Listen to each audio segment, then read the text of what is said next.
बाबा साहब आम्बेडकर जी ने भी कहा था कि I measure the progress of any community, है ना, मतलब मैं किसी भी कम्युनिटी का प्रोग्रेस किससे मेजर करता हूँ, मैं इससे मेजर करता हूँ कि उस समाज की महिलाओं ने कितना उद्धार किया है या कितना वो डेवलप हुई है, या फिर उस समाज की महिला कितनी पढ़ी लिखी है, कितने आगे बढ़ी है। क्यों लड़े थे ये फुले शाहू आम्बेडकरी घराने के लोग, क्यों लड़े थे बाबा साहब हमारे लिए, क्यों लड़े थे रमाबाई हमारे लिए, क्यों लड़ी थी सावित्रीबाई फुले हमारे लिए, क्यों लड़े थे छत्रपति शिवाजी महाराज, क्यों लड़े थे राजमाता जिजाऊ। ये तमाम लोग हमारे लिए इसीलिए लड़े हैं ताकि समाज से जो है अन्याय को हम ख़त्म कर सकें। पढ़े लिखे लोगों का ये अत्यंत महत्वपूर्ण कार्य है कि आप पढ़े लिखे हो, आप तक फुले शाहू आम्बेडकरी विचारधारा पहुंच गई। तो ये हम पढ़े लिखे लोगों का कार्य है कि हम किस प्रकार से हर गांव में जाकर महिलाओं को, पुरुषों को, बच्चों को इनके बारे में बताएं और उनमें एक ऊर्जा जागरूक करें कि क्यों हमें इन विचारधारा को आजीवन लेकर चलना है ताकि हम इस भारत देश को आदर्श देश करके बना सके, विश्वगुरु बना सके। रमाबाई ही शिकलेही नव्हती, तिला वाचता लिहिता येत नव्हतं, पण परमपूज्य डॉक्टर बाबासाहेब आंबेडकरांनी तिला वाचायची आवड निर्माण करून दिली। तिला हे सांगितलं की स्त्रिया ज्यांच्या हातामध्ये पाडण्याची डोर असते त्यांच्या त्या हातामध्ये वही, पुस्तक, पेन पोहोचवणं हे अत्यंत मोलाचं आहे। रमाबाईंचा प्रश्न होतं की बाबासाहेब तुम्ही एवढे शिकत आहात, मला शिकण्याची काय गरज आहे। जयंती दिन में सिर्फ जय जयकार नहीं, उत्साह नहीं, तो उसी के साथ में हमें ये सोचना चाहिए एक महिला होने के नाते कि किस प्रकार से हम गांव गांव, गली, शहर में जाकर फुले शाहू आंबेडकरी विचारधारा को पहुंचा सकते हैं। सर्वांना जय भीम, नमो बुद्धाय, जय संविधान। मी ॲडव्होकेट प्रियंका अजय चव्हाण, राहणार बल्लारशा तालुका, जिल्हा चंद्रपूर। बल्लारशा इथे जे आहे आंबेडकरी युथ मार्फत आंबेडकरी फुले शाहू आंबेडकरी विचारधारा घरोघरी पोहोचवण्याचं कार्य जे आहे त्यामध्ये मी सक्रिय आहे। तसेच धम्मरक्षक बहुउद्देशीय प्रसारक मंडळ मार्फत मातोश्री रमाबाई आंबेडकर पब्लिक स्कूल बल्लारपूर या शाळेची मी मॅनेजिंग डायरेक्टर आहे। आणि शाळेबद्दल थोडंसं सांगायचं म्हणजे जे आहे ही शाळा 2008 मध्ये आम्ही बल्लारशामध्ये सुरू केली होती आणि ती शाळा जी आहे आज 17 वर्ष पूर्ण करत आहे। आणि त्यासोबतच सांगायचं म्हणजे पे बॅक टू सोसायटी हा ब्रीदवाक्य ठेवून जे आहे आम्ही मजुरांच्या मुलांसाठी, गरिबांच्या मुलांसाठी English medium self finance school राबवत असून मुलांमध्ये शिक्षणाची आवड निर्माण करणे आणि गरीब आणि गरजू मुलांना अतिशय मोफत म्हणजे अतिशय कमी स्कूल फीजमध्ये जे आहे शिक्षण देण्याचं कार्य ही मातोश्री रमाबाई आंबेडकर पब्लिक स्कूल बल्लारपूर करत आहे। आणि सांगायचं म्हणजे की आता 7 फरवरी म्हणजेच आपली त्यागमूर्ती रमाबाई भीमराव आंबेडकर यांची जयंती दिन, तर मी सर्वांना मनापासून सदिच्छा देते आणि मातोश्री रमाबाई आंबेडकर पब्लिक स्कूल या शाळेकडून पण तमाम जनतेला जे आहे आम्ही रमाबाई जयंती दिनाच्या हार्दिक सदिच्छा देतो। आणि ही शाळा जी आहे रमाबाईंच्या त्याग, निष्ठा आणि ज्या पद्धतीने रमाबाईंनी परमपूज्य डॉक्टर बाबासाहेब आंबेडकर यांना सहकार्य केलं आहे, त्यांना शिक्षणासाठी प्रेरित केलं आहे, त्यांच्या त्यागाला एक प्रकारची सलामी जी आहे ही शाळा देत असते।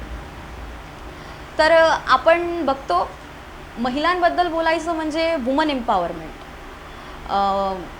being a woman, I think that woman empowerment is equal to Ramabai Bhimrao Ambedkar. For me, woman empowerment is also equal to Savitribai Phule, and woman empowerment is also equal to Rajmata Jijabai. हे तिन्ही जे स्त्रिया आहेत हे साधारण स्त्रिया नाहीत हे आपण सगळ्यांनाच माहिती आहे। या स्त्रियांबद्दल सांगायचं म्हणजे खूप आहे। यांचा इतिहास जर आपण बघितला, यांचा त्याग, यांचा संघर्ष तर समाजासाठी अमूल्य आहे। याची परतफेड करणं तर शक्यच नाही, पण मात्र माणूस म्हणून जन्मल्यानंतर माणुसकीच्या विचारधारेसाठी, मानवतावाद निर्माण करण्यासाठी आणि संविधानाच्या खऱ्या पद्धतीने अंमलबजावणी करण्यासाठी हे फुले शाहू आंबेडकर या विचारधारेला समोर पिढ्यानपिढ्यांपर्यंत पोहोचवणं हे तमाम भारतीय लोकांचं कार्य असलं पाहिजे असं मला रमाबाई जयंती दिनानिमित्त आपण सगळ्यांना एक संदेश पोहोचवू असं वाटते. तर सर्वप्रथम जर आपण राजमाता जिजाबाई बद्दल जर बघितलं, त्यांचं इतिहासाचं वाचन केलं, तर आपल्याला आपल्या डोळ्यासमोर त्यांचा इतिहास आहे की कशा पद्धतीने छत्रपती शिवाजी महाराजांना त्यांनी घडवलं आहे. कसा एक राजा त्यांनी जन्म दिला, आपल्या पोटी जन्म दिला, असा राजा ज्यांनी स्वराज्याची स्थापना केली, असा राजा ज्यांनी तमाम जनतेसमोर जे आहे रिलिजियस टॉलरन्स पॉलिसी नावाची जे एक विचारधारा आहे, म्हणजेच सर्व धर्मांना समान बघणे, सर्व धर्मांचा सन्मान करणे. आपण बघतो की भारत देशामध्ये भरपूर जाती, धर्म आणि विविधता आहे, पण तरीही या सगळ्या जाती, धर्म म्हणा, हे सगळे कसे एकीनं बांधले गेले आहेत संविधानाच्या माध्यमातून, हे आपण बघितलं. पण संविधानाच्या आधी छत्रपती शिवाजी महाराज जेव्हा राजे होते, त्या काळी आपण बघतो की त्यांनी हिंदू असू द्या, मुस्लिम असू द्या, सगळ्यांना सारखं बघितलं. ते रिलिजियस टॉलरंट होते, ते तमाम धर्मांचा सन्मान करायचे. कधीही धर्माच्या नावावर त्यांनी भेदभाव केला नाही. त्यांच्या राज्यामध्ये कधीही आपण म्हणजे धर्माच्या नावावर भांडणं बघितले नाही. त्यापेक्षा महत्त्वाचं म्हणजे छत्रपती शिवाजी महाराज यांच्या दरबारामध्ये कधीही महिला नाचलेल्या नाहीत, असं मी ऐकलेलं. तर ज्या पद्धतीने आपण आज भारतामध्ये बघतो, महिलांच्या सोबत जे अन्याय होतं किंवा मग ज्या पद्धतीने आपण बघतो की त्यांचा अपमान करण्यात येतो, त्यांच्यासोबत अन्याय होतं, त्यांना किती त्रास होतो, संघर्ष करावा लागतो, तर अशा राजाच्या दरबारामध्ये महिलांचा मानसन्मान झाला, तर असे संस्कार देणे, अशी विचारधारा निर्माण करणे एखाद्या मुलामध्ये, हे त्याची फक्त आईच करू शकते. आणि मला तरी असं वाटते की छत्रपती शिवाजी महाराज हे छत्रपती म्हणून घडलेच नसते जर त्यांच्यावर त्यांच्या आईचा आशीर्वाद म्हणा किंवा त्यांच्यावर त्यांच्या आईचं संस्कार पडले नसते. तर म्हणूनच मी म्हणते की woman empowerment for me is equal to Rajmata Jijau. त्याचसोबत जर आपण परत समोर गेलं तर आपल्याला सावित्रीबाई फुलेंबद्दल बघायला मिळालं. सावित्रीबाई फुले ज्यांनी ज्योतिराव फुलेसोबत आपल्या पतीला त्यांनी इतकं सहकार्य केलं, इतकं सपोर्ट केलं, इतकं कोऑपरेट केलं, ज्याच्यामुळे ज्योतिराव जे आहे त्यांनी महिलांसाठी पहिली शाळा सुरू केली. त्या काळी ज्या काळी महिलांना शिक्षणाचा अधिकार नव्हता, त्यांना शिक्षणाचा अधिकार मिळावं म्हणून हे दोघेही लढले. ज्योतिरावांनी सावित्रीबाई फुलेंना अभ्यास करणे शिकवलं, वाचणं लिहिणं शिकवलं. आणि सावित्रीबाई फुले त्यांच्या सहकार्याने शिकल्यासुद्धा, आणि शिकल्याच नाही तर ते एका विद्यालयाचे मुख्याध्यापकसुद्धा झाल्या.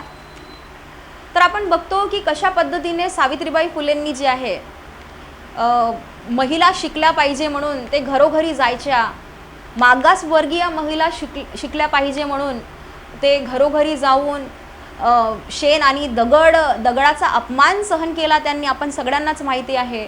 तरी पण ते हारल्या का नाही, ते ज्योतिरावांच्या साथीने जे आहेत ते उंच भराऱ्या घेत चालल्या गेला. आणि त्याचसोबत ते मागासवर्गीय महिलांना शिक्षणाचा दार उघडं करून दिला, त्यांना शिकवलं त्यांनी. आज जर आपण बघतो की आपण सगळ्या महिला इतक्या शिकलो, इतक्या सवरलो, मोठे झालो, तर त्याच्यासाठी कोणाचा संघर्ष आणि कोणाचा त्याग आहे. एक संसारिक कुटुंब जे आहे किंवा जे संसारिक सुख म्हणतो त्याला त्यागणे, आपल्या मुलाबाळांचा विचार न करणे आणि समाजाचा उद्धार, समाजाच्या बायांचा उद्धार, आपल्या आजूबाजूंच्या बायांचा उद्धार करणे, त्यांच्यापर्यंत वही बुक पेन पोहोचवणे, हे सोपं कार्य नाही आहे.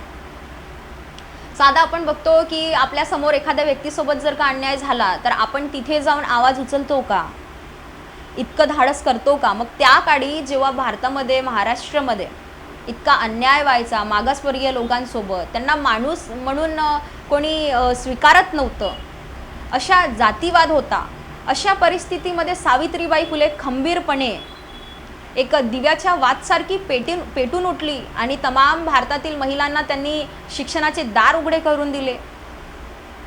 तर हे आपण जे बघतो, म्हणूनच मी म्हणते आहे की woman empowerment for me is equal to Savitribai Phule. Similarly जर आपण समोर जाऊया तर आपण बघतो की परमपूज्य डॉक्टर बाबासाहेब आंबेडकर, ज्यांना लहानपणापासून शिक्षणाची आवड होती, इतकी त्यांना शिक्षणाची आवड होती, त्यांचं लग्न रमाबाईंसोबत झालं. रमाबाई, जिला आपण त्यागाची मूर्ती म्हणतो, तिच्यासारखं त्याग करणं तर मला तरी नाही वाटत की आजची महिला तिच्यासारखं त्याग करू शकते. संसारिक सुखाचं, कुटुंबाचं त्याग करणं, स्वतःचा त्याग करणं, आपल्या मुलाबाळांचं मरण बघणं, एवढं त्याग आणि दुःख, संघर्ष सहन करण्याची, पचवण्याची ताकद जी आहे, ते प्रत्येकच आजच्या भारतातील स्त्रियांमध्ये खरंच आहे का? आपण हे प्रश्न एक स्त्री म्हणून स्वतःला विचारायला पाहिजे. तर इतकं त्याग तर सामान्य स्त्री नाही करू शकत. ती एक सोन्यासारखी स्त्री परमपूज्य डॉक्टर बाबासाहेब आंबेडकरांच्या जीवनात आली आणि बाबासाहेबांना जरी ते दूर राहायचे तरी पण बाबासाहेबांना तिने ज्या पद्धतीचं बॅकसपोर्ट दिला आहे, असं माझ्या शब्दात तर मी असं म्हणणार की भीमराव दिवा तर वात होती रमाबाई भीमराव आंबेडकर. त्याचसोबत मला हे म्हणू वाटते की भीमराव आंबेडकर हे बाबासाहेब झाले, म्हणजे बाबासाहेब डॉक्टर भीमराव आंबेडकरांना आपण बाबासाहेब ही पदवी देतो, बाबासाहेब म्हणतो, तर त्यांना ते बाबासाहेब या शब्दापर्यंत, या पदवीपर्यंत पोहोचवणारी जर कोणती एक ऊर्जा असेल, बघा मी ऊर्जा म्हणत आहे, एका स्त्रीला मी ऊर्जा म्हणत आहे, ती ऊर्जा जर का कोणी असेल तर ती फक्त आणि फक्त रमाबाई आंबेडकर आहे. तर बघायचं म्हणजे कसं की रमाबाईचं जे त्याग, तिची जे निष्ठा आणि तिचं जे प्रेम आहे बाबासाहेबांवर, मला एक रमाबाईंच्या जीवनातलं एक क्षण आठवते.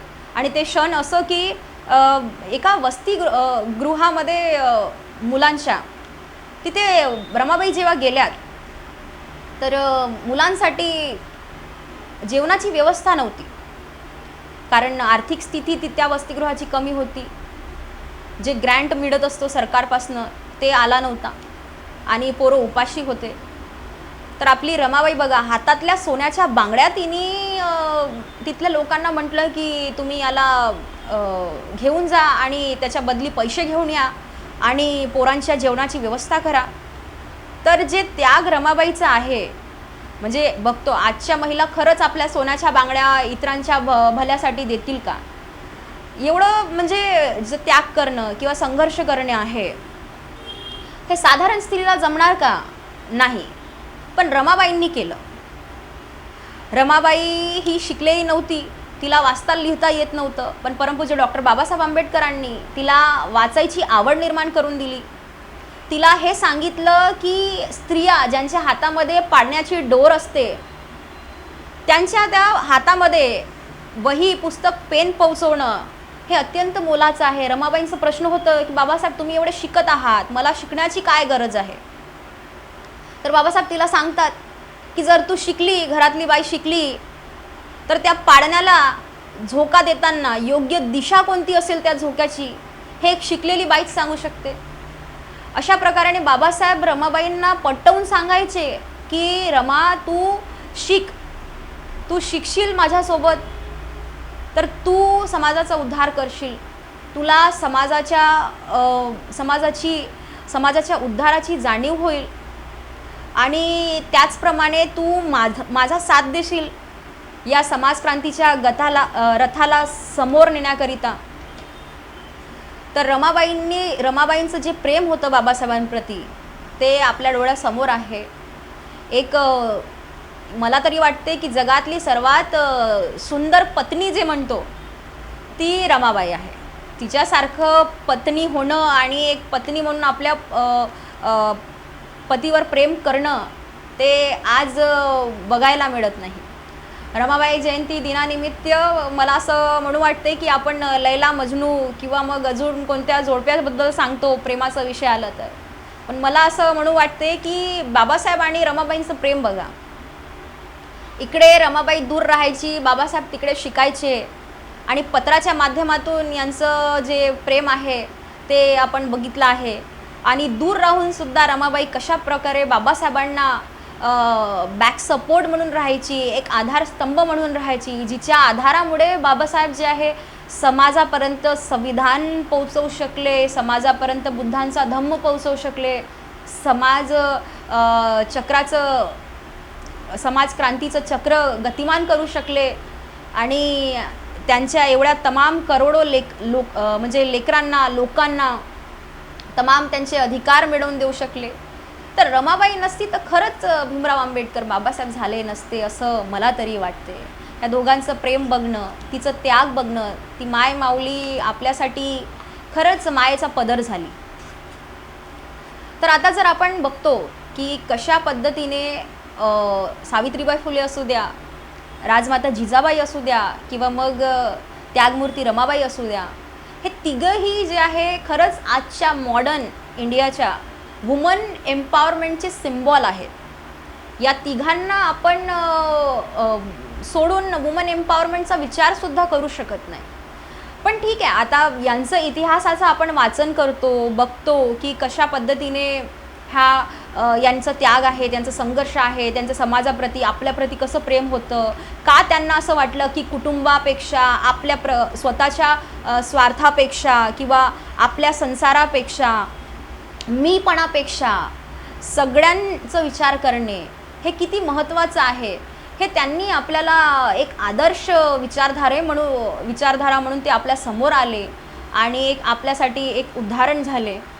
तर एक महिला म्हणून आपल्याला काय करायला पाहिजे? त्यांच्यासाठी परतफेड करणे शक्य नाही, त्यांच्यासारखं त्याग आपण करू शकत नाही. पण आपण महिला सशक्तीकरण या विषयावरती जर बोलतो किंवा त्यांना जर खरंच आपल्याला अभिवादन करायचं असेल तर आपण असं काय करायला पाहिजे की जेणेकरून आपली येणारी पिढीपर्यंत शाहू आंबेडकर विचारधारा पोहोचली पाहिजे? तर मला असं वाटते महिलांनी खरं तर परमपूज्य डॉक्टर बाबासाहेब आंबेडकरांनी दिलेल्या पुस्तकांचं वाचन करायला पाहिजे.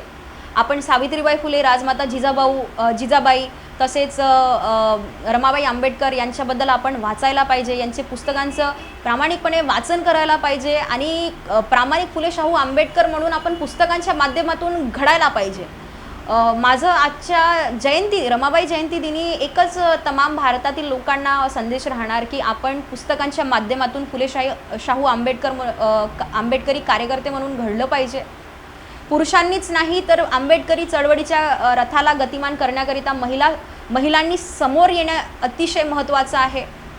आम्ही मी स्वतः बल्लारशाला जे आहे फुले शाहू आंबेडकर घरोघरी पोहोचवण्याचं कार्य जितकं माझ्याने होते तेवढं प्रामाणिकपणे करण्याचा प्रयत्न करते. आणि बघा, हेच सोसायटीच्या डेव्हलपमेंटसाठी कार्य करणं किंवा या विचारधारेसाठी समाजापर्यंत जाणे हे फक्त असं नाही की चलो हम बाबा साहब वाले हैं या हम फुले शाहू आंबेडकर वाले हैं, ये लोग इस समाज के हैं इसीलिए हमें इस सामाजिक कामों में रहना चाहिए दिखने के लिए. ऐसी सोच से हमें थोड़ा सा दूर होना चाहिए, बल्कि हमें ये सोचना चाहिए कि किस प्रकार से हम इन लोगों के त्याग के और निष्ठा के और उन्होंने जो हमारे प्रति जो प्रेम दिखाया है हम उसकी परतफेड़ कितना कर सकते हैं, हम कितना इस विचारधारा को आने वाली पीढ़ियों तक पहुंचा सकते हैं. देखिए, मेरे हिसाब से मेरा खुद का एक ऐसा कोट है, मैं कई बार मेरे भाषणों में बोलती हूँ that Ambedkarism is an energy which can neither be created and nor it can be destroyed, it can only be transferred from one generation to another generation. इसी का अर्थ ये होता है कि अम्बेडकरवाद ये एक ऐसी ऊर्जा है जिसको कभी कोई जन्म नहीं दे सकता, क्योंकि बाबा साहब और रमाबाई इन्होंने पहले इसको जन्म दे दिया है और उसी के साथ इसको कोई ख़त्म भी नहीं कर सकता, क्योंकि ख़त्म करने के लिए ऐसा कोई इंसान आज तक पैदा भी नहीं हुआ है. और उसी के साथ में ये विचारधारा इतनी खंबीर है कि आज ये पूरे विश्व तक प्रचलित हो चुकी है, पूरे विश्व के लोग इसको अपना रहे हैं. तो ख़त्म करने का विषय तो आता ही नहीं है. मगर अम्बेडकरवाद को हम क्या कर सकते हैं, या फिर फुले शाहू आंबेडकरी विचारधारा को हम क्या कर सकते हैं? इस विचारधारा को जो है हम आने वाले पीढ़ियों तक पहुंचा सकते हैं, ट्रांसफ़र कर सकते हैं एक पीढ़ी से दूसरे पीढ़ी तक. यही मेरे हिसाब से जो है एक परतफेड़ हो सकती है, क्योंकि इतने कम के हर इंसान के जीवन काल में हम कितना ही मानवतावाद निर्माण करने के लिए काम करेंगे. ये फुले शाहू अम्बेडकर, ये तीनों ही स्त्रियों के बारे में जब हम बात करते हैं तो महिला सशक्तिकरण, उसी के साथ में सामाजिक उद्धार यानी सोसाइटल वेलफेयर या फिर सोसाइटल डेवलपमेंट की बात हमने करना चाहिए। हर क्षेत्र में, चाहे फिर वो एजुकेशनल हो, पॉलिटिकल हो, सोशल हो, कल्चरल हो, तमाम क्षेत्रों में हमें इन विचारधारा को लेकर आगे बढ़कर लोगों तक, आने वाले पीढ़ियों तक इसको पहुंचाने के लिए प्रामाणिक तरीके से काम करना चाहिए। और एक विषय के ऊपर सोचना भी ज़रूरी है कि क्या आज की महिला सही में सावित्रीबाई फुले, माता रमाबाई, राजमाता जिजाऊ, इनकी विचारधारा को पढ़कर समझ रही है क्या? सिर्फ इनका जय जयकार करना ही सही होगा क्या? जय जयकार तो हम करते हैं, करते आ रहे हैं और आगे भी करेंगे, मगर सिर्फ जय जयकार करना ही हमारा काम है क्या?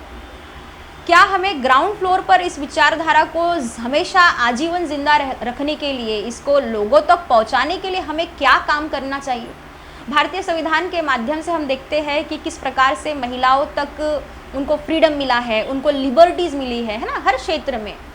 तो क्या ये फ्रीडम और लिबर्टी का मतलब ये होता है कि रमाबाई इनके गाने पर इन सोशल मीडिया पर अकाउंट्स बनाकर उसके ऊपर नृत्य करना, क्या ये सही में फुले शाहू अम्बेडकर विचारधारा है? या फिर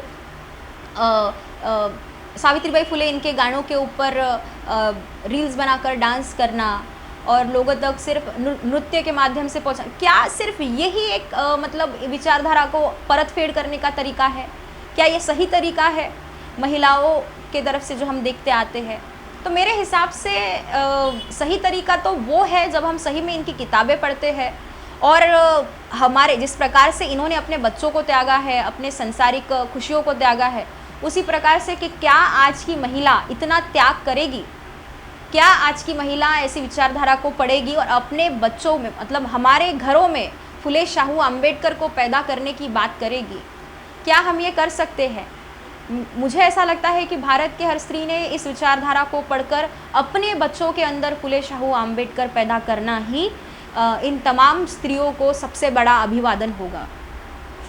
सिर्फ जय जयकार करना ही, जय जयकार करने तक ही हम हमारी चढ़वड़ को सीमित रखें, ऐसा ज़रूरी नहीं है।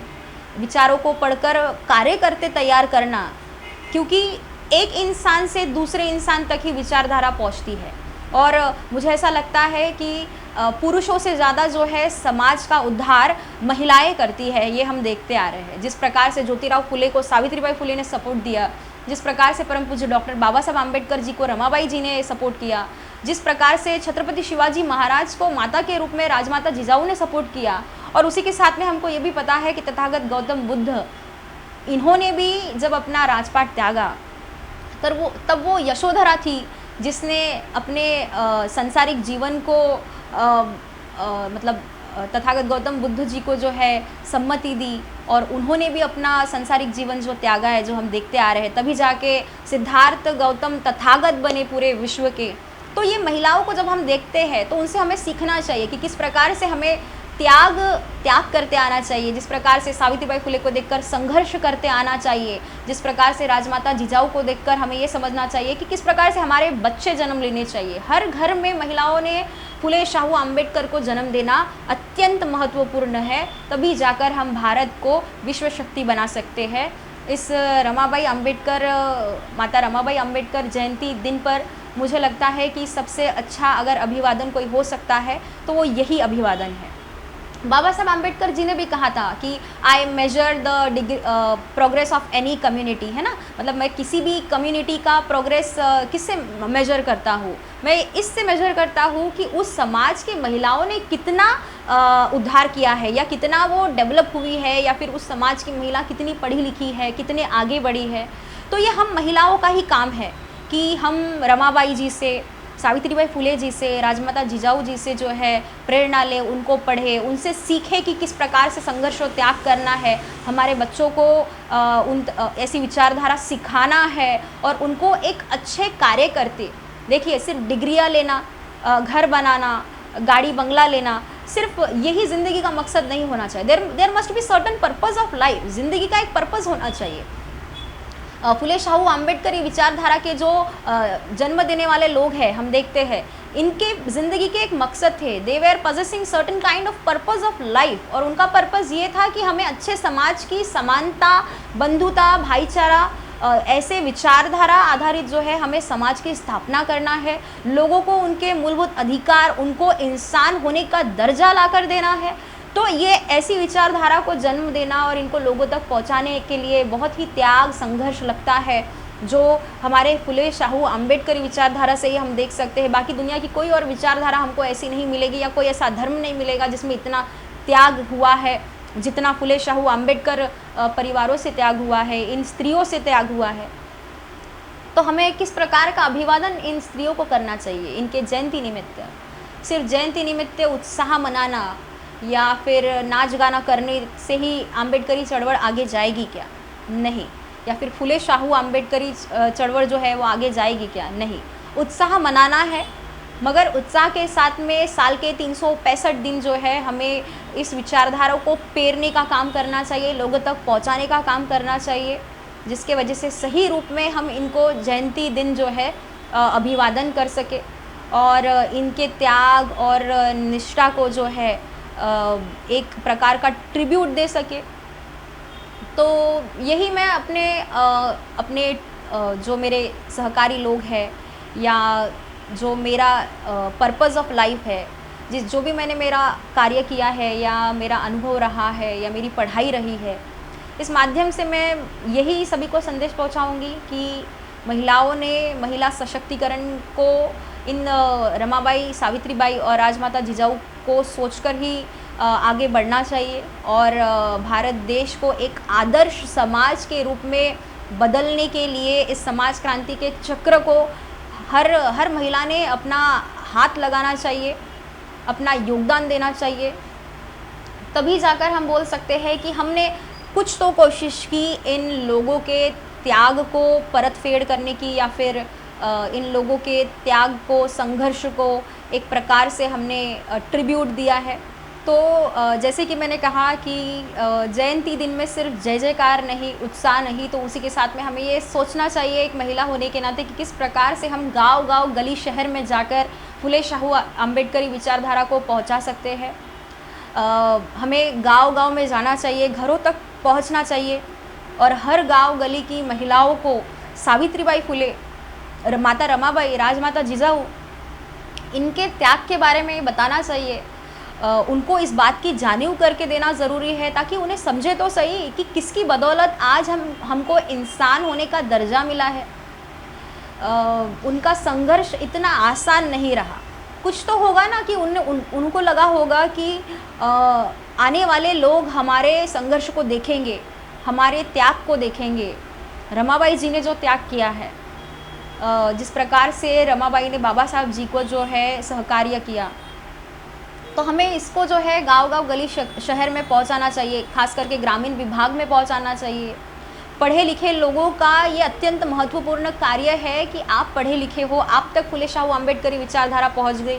तो ये हम पढ़े लिखे लोगों का कार्य है कि हम किस प्रकार से हर गांव में जाकर महिलाओं को, पुरुषों को, बच्चों को इनके बारे में बताएं और उनमें एक ऊर्जा जागरूक करें कि क्यों हमें इन विचारधारा को आजीवन लेकर चलना है, ताकि हम इस भारत देश को आदर्श देश करके बना सके, विश्व गुरु बना सके, ताकि हमारे साथ होने वाले अन्याय के प्रति हम लड़ सके और महिला सशक्तिकरण यानी वुमेन एम्पावरमेंट के बारे में सोच सके। अगर सही में सही तौर पर हम ये निस्वार्थी भाव से ऐसे कार्य करते हैं तो मुझे ऐसा लगता है कि सही में हमने इन तमाम महापुरुषों को जो है अभिवादन किया है, उनके प्रति जो है अपना आदर व्यक्त किया है, घर घर तक हमने इन विचारधारा को पहुंचाया है। और एक ऐसा वाक्य कहा मैंने पढ़ा है कि पृथ्वी जो है हमें लीज पर मिली है और हमें इस बात का जानिब होना चाहिए कि हमें इस पृथ्वी को जैसे के वैसे आने वाले पीढ़ियों तक पहुंचाना चाहिए। तो मैं अगर इसको पर्यावरण के विषय से अलग ले जाकर अगर मैं इस विषय पर बात करूं, तो अगर पृथ्वी के ऊपर मानवतावाद यानी ह्यूमैनिटी को अगर ज़िंदा रखना है इंसान को इंसान का दर्जा देना है, समानता स्थापित करनी है, तो किस प्रकार से हम इस समानता को लाएंगे, बंधुता को लाएंगे और किस प्रकार से इंसान को इंसान होने का दर्जा देंगे। तो इसीलिए जो है हमें ये समझना होगा कि घर घर तक अगर हम फूले शाहू अम्बेडकरी विचारधारा को अगर पहुंचाते हैं तो ही हम इस पृथ्वी का संरक्षण कर सकते हैं। ये जो हम धर्म जाति के नाम पर हम लड़ते रहते हैं, हम देखते हैं किस प्रकार से समाज में महिलाओं के साथ में अन्याय होता है। इसको रोकने के लिए अगर हर महिलाओं के अंदर अगर सही में रमाबाई, सावित्रीबाई फुले और राजमाता जिजाऊ अगर जन्म लेती है, हर बच्चे में अगर फुले शाहू अम्बेडकरी कार्यकर्ते जन्म लेते हैं, तो सही तौर से जो है हम भारत को एक आदर्श समाज और तमाम प्रकार के अन्याय को ख़त्म कर सकते हैं। क्यों लड़े थे ये फुले शाहू अम्बेडकरी घराने के लोग? क्यों लड़े थे बाबा साहब हमारे लिए? क्यों लड़े थे रमाबाई हमारे लिए? क्यों लड़ी थी सावित्रीबाई फुले हमारे लिए? क्यों लड़े थे छत्रपति शिवाजी महाराज? क्यों लड़े थे राजमाता जिजाऊ? ये तमाम लोग हमारे लिए इसीलिए लड़े हैं ताकि समाज से जो है अन्याय को हम ख़त्म कर सके, समाज में इंसान को इंसान होने का दर्जा दे, समानता ला सके। भारतीय संविधान की प्रास्ताविक जो विचारधारा है उसको आगे ले जा सके। तो आज के दिन मैं यही कहूँगी कि पढ़े लिखे लोगों का ये कार्य होना चाहिए कि खुद के पर्सनल लाइफ का हम डेवलपमेंट के बारे में सोचते हैं, अच्छे जीवन के बारे में सोचते हैं, तो उसी के साथ में हमें ये सोचना चाहिए कि हम हमारे आजू बाजू के लोगों को किस प्रकार से उनका उद्धार कर सके। हम हमारे आजू बाजू के लोगों का किस प्रकार से उद्धार करें, उनको किस प्रकार से जागरूक करें, उनके अंदर फुले शाहू अम्बेडकर किस प्रकार से ज़िंदा रखे, कैसे इन ऐसी विचारधारा को पहुंचाए। अगर हम इसके बारे में सोचते हैं तो मुझे ऐसा लगता है कि सही रूप में हम त्यागमूर्ति रमाबाई, राजमाता जिजाऊ और क्रांति ज्योति सावित्रीबाई फुले, इनको इनके जयंती निमित्त जो है हम लोग जो है अभिवादन कर रहे हैं, या फिर उनके त्याग को जो है खरे असली तौर पे जो है हम लोग एक प्रकार का ट्रिब्यूट और आदर सम्मान कर रहे हैं। ऐसे ही मैं आशा करती हूँ कि हर इंसान में ऐसी ऊर्जा जागरूक होनी चाहिए कि वो समाज तक जो है फुले शाहू अम्बेडकरी विचारधारा पहुँचाए और एक अच्छे समाज और अच्छे आदर्शवादी देश की स्थापना के कार्य में सहकार्य हो। और सभी को मेरे तरफ से त्यागमूर्ति रमाबाई जयंती इनके दिन निमित्त का जो है मैं सदिच्छा देती हूँ। और जय भीम, जय भारत, जय संविधान, नमो बुद्धाय। आप देख रहे हैं लॉर्ड बुद्धा टीवी।